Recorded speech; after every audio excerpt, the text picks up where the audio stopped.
Okay, hi everybody. Today we're going to talk about replacing or installing the fan filter on the Model X. Step one is take your table off of the machine, or your platen off of the machine, and then send the shuttle in by hitting the platen button.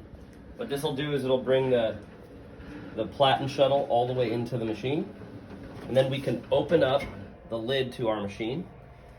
Now you'll have to lean down here to see, but right up underneath the electronics here, there's a fan, and there's a filter that has a magnet.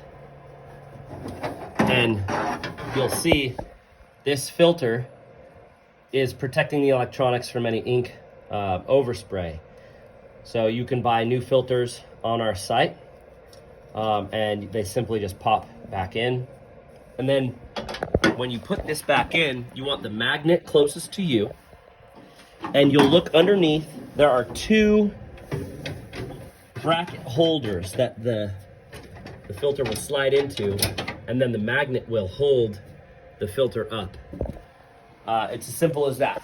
Once you've done that, you can go into your maintenance menu and clear that part that they've asked you to replace. That's it.